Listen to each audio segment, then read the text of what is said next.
Get mantra and meditation MP3s at jasongallant.ca. I was just talking to a guy who I dragged up the logging road with me here. As I'm doing this video, I dragged him along for the ride. And a subject occurred to me to talk to you about. And that has to do with spiritual practice and your expectations around it. Now, most of us, especially in the beginning, when we start a spiritual practice, we have all of these expectations, all of these ideas of what is supposed to happen.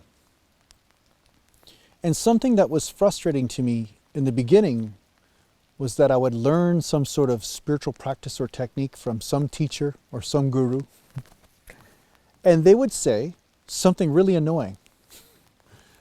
They would say, I'm going to be purposely ambiguous about what your results will be from this practice. And of course that would sound like a cop-out. I'm like, oh, okay, well, yeah, maybe this practice is crap. Maybe there's something about this that is false. Maybe this practice is just something this person made up, right? And maybe it has no results at all, but they're just trying to trick me into doing something. But the truth is that the reason why this person would say that they're going to be ambiguous about what to expect is that they were helping me receive what is instead of what I expect. And what I mean by this is that when the mind expects something, it projects a filter upon the moment and therefore diminishes awareness. Meaning you're only looking, kind of like looking through a microscope.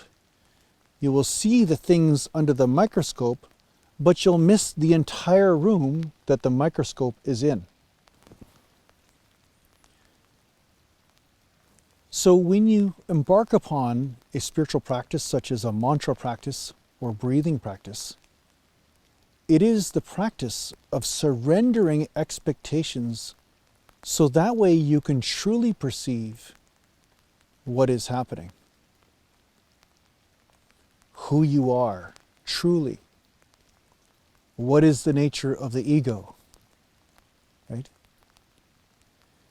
And you will see that the more open you are, the more expanded that your awareness is, that the more things about the practice will be presented to you. Most unexpected things. I've learned from chanting certain mantras that many things happened that were not ever outlined or explained to me.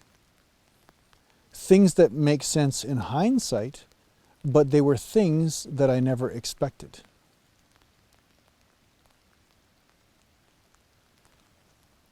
So the mistake a lot of people make is that they will chant a certain mantra for a specific issue,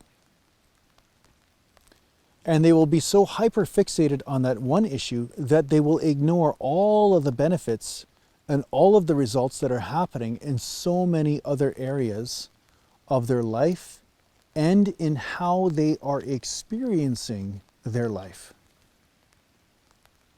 And in some cases, they surrender the practice altogether because they're too hyper-fixated on that one issue.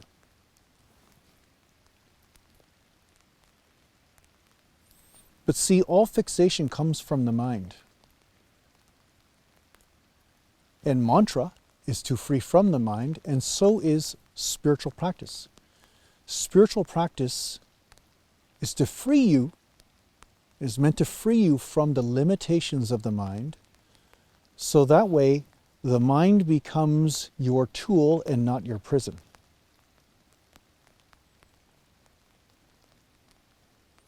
So if expectation is a part of the mind, wouldn't it make sense that you have to surrender that too at some point, right?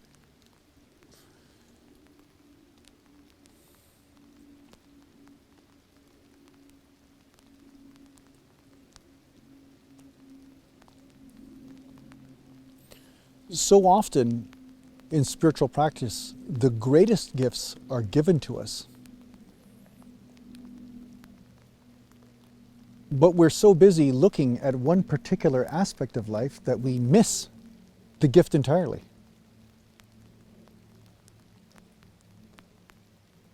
So just surrender expectation and receive the gift that was meant to be given to you. And realize that there is a divine timing in all of this stuff, and there is a very real reason why you are given certain gifts at certain times and possibly denied others at other times.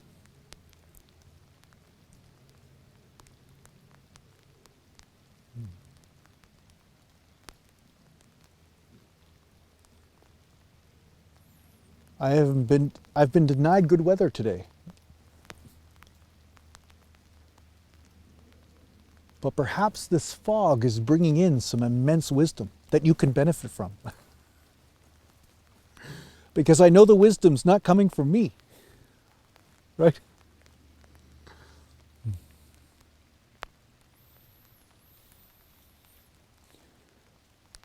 So use your spiritual practice as a discovery process instead of an expectation process.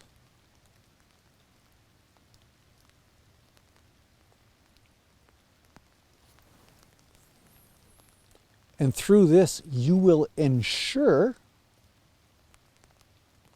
that you are receptive to what is being given to you.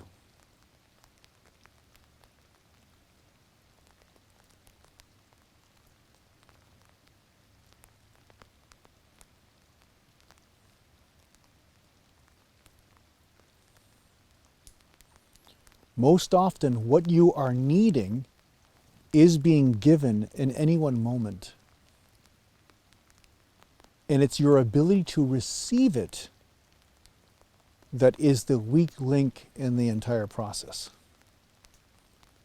So receptivity is a form of humility.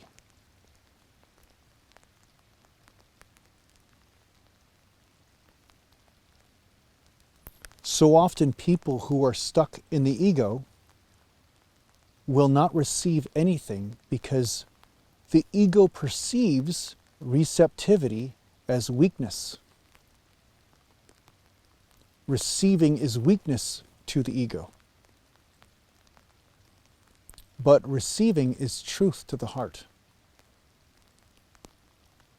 The heart is receptive. It receives and gives freely. It doesn't have ideas about that. So you must also receive the fruits of your spiritual practice.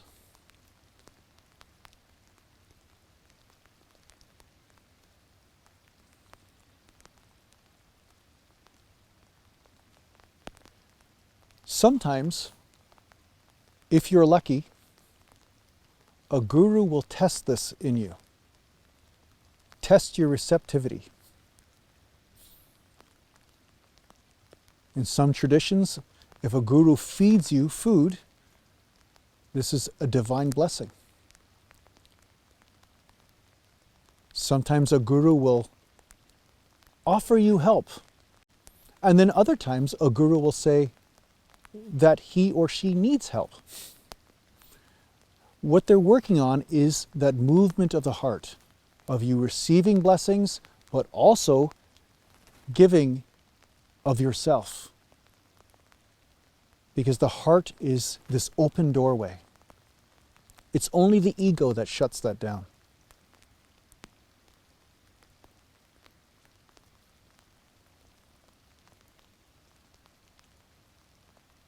So this is another form of discarding the expectations of the ego.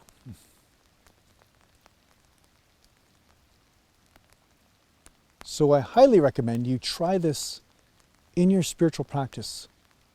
Not only will this bring more light to everything you're doing,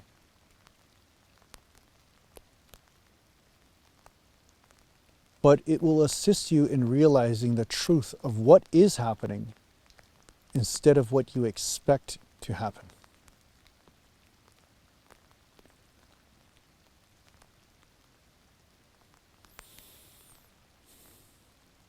So I hope this helps you on your spiritual journey. Take care for now.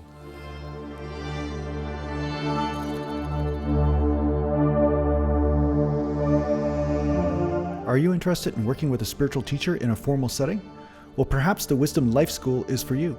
If you're interested in checking out what the Wisdom Life School is all about, just go to aratima.com.